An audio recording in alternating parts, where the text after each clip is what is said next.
Alright, well, first time I met Bob was over on the ranch. I actually got permission from John to go out there and ride a horse one day. And I actually met Scott too, I think about a year before that on the ranch. They had asked us to build a sweat lodge out there because we were trying to put this thing together for the Day in the West and get the licensing and stuff like that approved. So we figured we'd do something traditional on their property. Well, the day that I was out there riding on the horse, I had a lady friend with me too, and anyway, we're just riding around the ranch on a horse, and all of a sudden this old man coming up in this pickup truck, and he actually cuts up right in front of us, and he says, "What are you doing on my horses?" And I just looked at him, I said, "Well, Bob Bradshaw, right?" And he said, "Yes, sir," and he gets out of the truck, and here's this tall, lanky man and everything, and he just walks up, and he said, "What are you doing with my horses?" And I said, "Well, your son says it's okay for us to be riding on your ranch with the horses." He goes, "Johnny? John?" And I go, "Yeah, John." He goes, "Oh, well, all right." That was it. That was the first time I met him.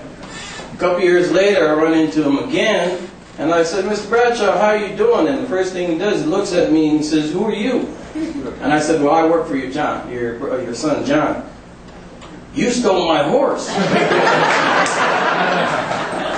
And I said, "No, sir. Your son gave us permission to ride around on the ranch that day." He goes, oh yeah. Every time, this is no lie, every time I ran into Bob Bradshaw, the first thing he would say, it's like, "Who are you?" I tell him who, "Well, I work for your son." "Oh." Then you think about it, "You stole my horse."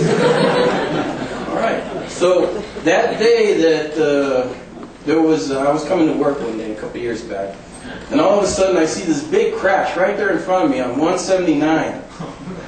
So I turn, I start going by, and I'm looking at it, and I'm saying, "Is anybody calling 911?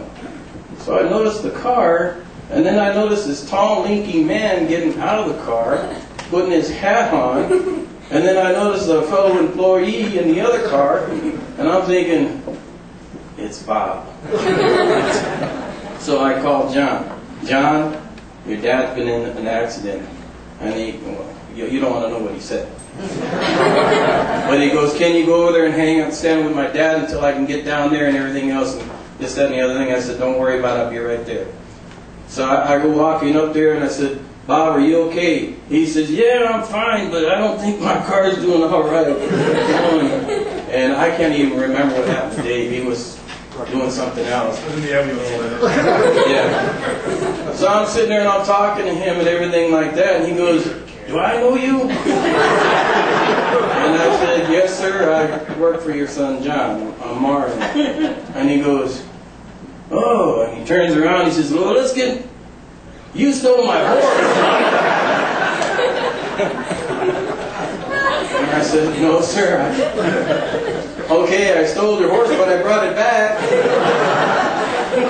So we ended up taking stuff out of the trunk of his car and everything, waiting for John to show up and pick him up and all that other good stuff. Well, anyway, somehow I ended up going to his house a couple of days later. I think I was going to pick him up, take him down to the gallery. Went to go take him to the gallery and everything. I walked over and said, "How you doing, Mr. Bradshaw?" He goes, "I'm doing okay. You work for my son." And I said, "Yes, sir."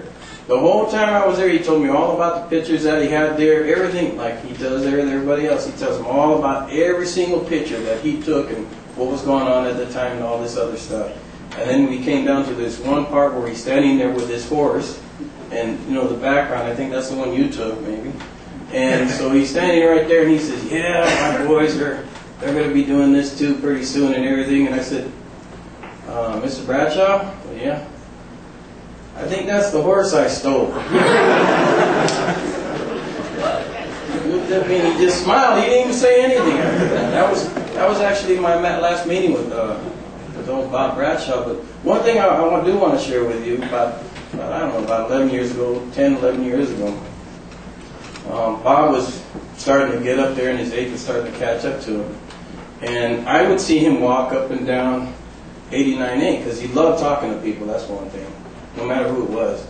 So I'm watching Bob walking up and down, I'm standing there by the office, and there he was shuffling. And he's going like this, and he's just going up and down the street, man. But I swear to God, this is a ladies' man for sure. Because every time a young woman walked by,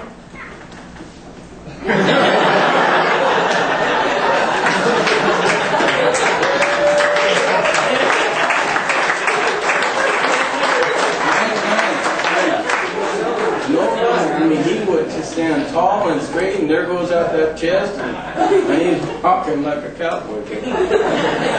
But at least I got to know him a little bit. I know his son's a little bit better and everything, and thank God that there was a man like him around, and he did give a lot of respect to a lot of people.